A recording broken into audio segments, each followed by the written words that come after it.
नमस्कार दोस्तों, स्वागत है आपका हमारे YouTube चैनल पर।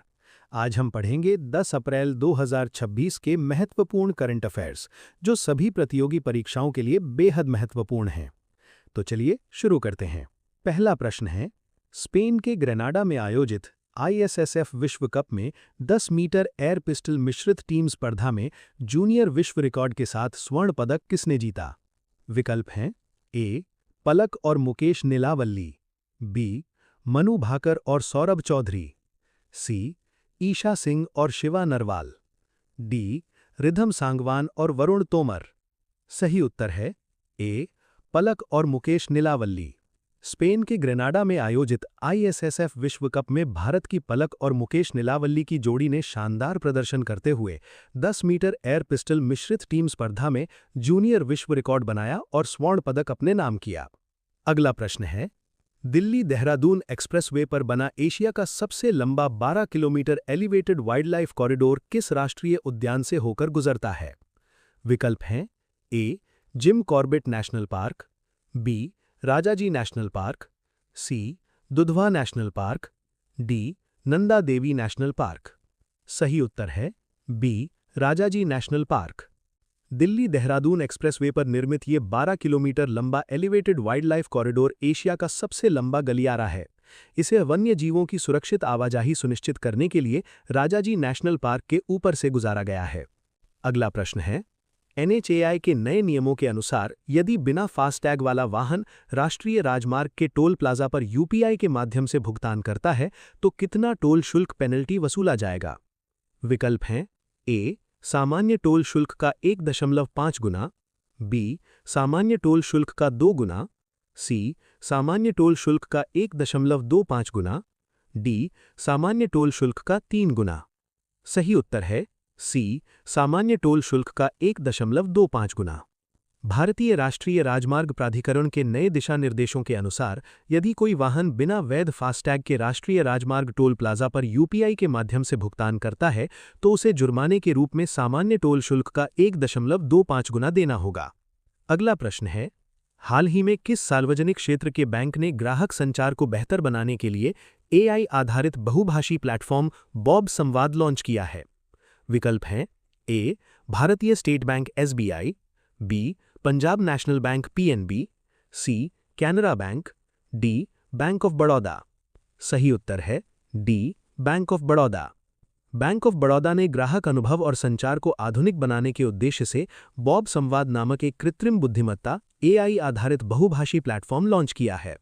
अगला प्रश्न है, भारत और मालदीव के बीच समुद्री सहयोग को मजबूत करने के लिए IOS सागर मिशन के तहत कौन सा भारतीय नौसेना जहाज हाल ही में माले पहुंचा? विकल्प हैं A. INS Sunayna, B. INS Vikramaditya, C. INS Tarkash, D. INS Trikand. सही उत्तर है ए. INS सुनायना। भारत और मालदीव के बीच रक्षा और समुद्री सहयोग को प्रगाढ़ करने के लिए मिशन सागर के तहत भारतीय नौसेना का जहाज INS सुनायना माले पहुंचा। अगला प्रश्न है, प्रधानमंत्री मुद्रा योजना जिसने हाल ही में अपने 11 वर्ष पूरे किए हैं, आधिकारिक तौर पर कब लॉन्च की गई थी? विकल्प हैं ए. 15 अगस्त 2014, बी. 1 मई 2016, सी. 8 अप्रैल 2015, डी. 2 अक्टूबर 2015। सही उत्तर है सी. 8 अप्रैल 2015। देश में सूक्ष्म और लघु उद्यमों को आसान ऋण सुविधा प्रदान करने के उद्देश्य से प्रधानमंत्री मुद्रा योजना की शुरुआत 8 अप्रैल 2015 को की गई थी। इस योजना ने हाल ही में अपने 11 वर्ष सफलतापूर्वक पूरे किए हैं। अगला प्रश्न है, हाल ही की क्रिया रिपोर्ट के अनुसार मार्च 2026 में भारत के किस शहर में वायु प्रदूषण का स्तर सबसे अधिक दर्ज किया गया? विकल्प हैं A. New Delhi, B. Gurgaon, C. Faridabad, D. Kanpur. सही उत्तर है बी. गुड़गांव।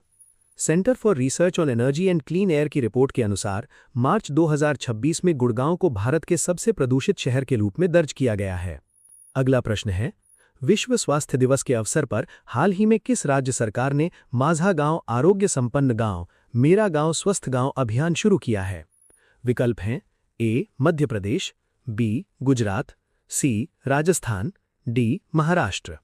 सही उत्तर है डी. महाराष्ट्र। महाराष्ट्र सरकार ने ग्रामीण स्तर पर स्वास्थ्य और स्वच्छता में सुधार के लिए विश्व स्वास्थ्य दिवस के अवसर पर माझा गांव आरोग्य संपन्न गांव अभियान की शुरुआत की है।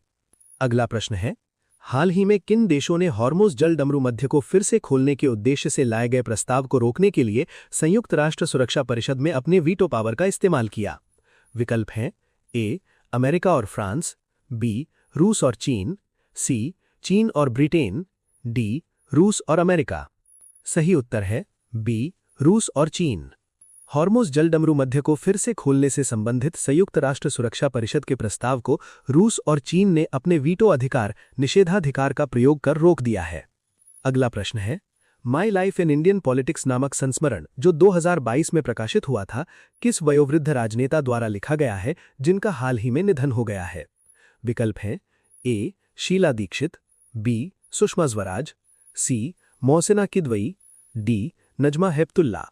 सही उत्तर है सी. मोहसिना किदवई। वर्ष 2022 में प्रकाशित संस्मरण my life in Indian politics की लेखिका दिग्गज राजनेता मोहसिना किदवई थीं। वे भारतीय राजनीति का एक प्रमुख चेहरा थीं जिनका हाल ही में निधन हो गया है। अगला प्रश्न है, हाल ही में किस राज्य के उच्च न्यायालय ने निर्माण कार्य के लिए ओक यानी बांज के पेड़ों की कटाई पर रोक लगा दी है? विकल्प हैं ए. हिमाचल प्रदेश, बी. सिक्किम, सी. जम्मू और कश्मीर, डी. उत्तराखंड। सही उत्तर है डी. उत्तराखंड। उत्तराखंड उच्च न्यायालय ने पर्यावरण संरक्षण को ध्यान में रखते हुए और वनों की कटाई को रोकने के लिए राज्य में निर्माण कार्यों हेतु ओक के पेड़ों की कटाई पर पूर्ण प्रतिबंध लगा दिया है। अगला प्रश्न है, हाल ही में उमरेड पवनी कार हंडला वन्य जीव अभयारण्य में एक दुर्लभ मेलेनिस्टिक काले रंग का चित्तीदार हिरण देखा गया है। ये अभयारण्य किस राज्य में स्थित है?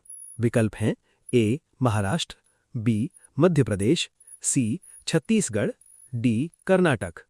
सही उत्तर है ए. महाराष्ट्र। उमरेड पवनी कार हंडला वन्यजीव अभयारण्य महाराष्ट्र राज्य में स्थित है। ये अभयारण्य हाल ही में एक दुर्लभ काले रंग के मेलेनिस्टिक चित्तीदार हिरण के देखे जाने के कारण चर्चा में रहा है। अगला प्रश्न है, हाल ही में खबरों में रहा कौन सा अफ्रीकी देश भारत को प्राकृतिक गैस आपूर्ति के लिए पश्चिम एशियाई देशों के एक महत्वपूर्ण विकल्प के रूप में उभरा है? विकल्प हैं A. Nigeria, B. Mozambique, C. Angola, D. Algeria. सही उत्तर है सी. अंगोला। पश्चिम एशियाई देशों पर अपनी ऊर्जा निर्भरता कम करने की दिशा में भारत के लिए अफ्रीकी देश अंगोला प्राकृतिक गैस यानी एलएनजी की आपूर्ति के एक प्रमुख और महत्वपूर्ण विकल्प के रूप में उभरा है। अगला प्रश्न है, हाल ही में किस नियामक निकाय ने ड्राफ्ट टेलीकॉम कंज्यूमर प्रोटेक्शन 13वां संशोधन रेगुलेशन 2026 जारी किया है? विकल्प हैं ए. भारतीय प्रतिस्पर्धा आयोग CCI, बी. भारतीय दूरसंचार नियामक प्राधिकरण ट्राई, सी. नीति आयोग, डी. संचार मंत्रालय। सही उत्तर है बी. भारतीय दूरसंचार नियामक प्राधिकरण ट्राई। दूरसंचार उपभोक्ताओं के हितों की रक्षा करने और सेवाओं में अधिक पारदर्शिता लाने के लिए ट्राई ने ड्राफ्ट टेलीकॉम कंज्यूमर प्रोटेक्शन 13वां संशोधन रेगुलेशन 2026 जारी किया है। अगला प्रश्न है, महिला एवं बाल विकास मंत्रालय द्वारा 9 से 23 अप्रैल 2026 तक पोषण पखवाड़ा का कौन सा संस्करण आयोजित किया जा रहा है? विकल्प हैं ए. 5वां, बी. 6वां, सी. 7वां, डी. 8वां। सही उत्तर है डी. 8वां। महिला एवं बाल विकास मंत्रालय द्वारा 9 से 23 अप्रैल के बीच पोषण और स्वास्थ्य के प्रति जागरूकता को बढ़ावा देने के लिए पोषण पखवाड़ा के 8वें संस्करण का आयोजन किया जा रहा है। दोस्तों, अगर आपको ये वीडियो उपयोगी लगा हो तो वीडियो को लाइक करें, चैनल को सब्सक्राइब करें और इसे अपने दोस्तों के साथ जरूर शेयर करें। धन्यवाद।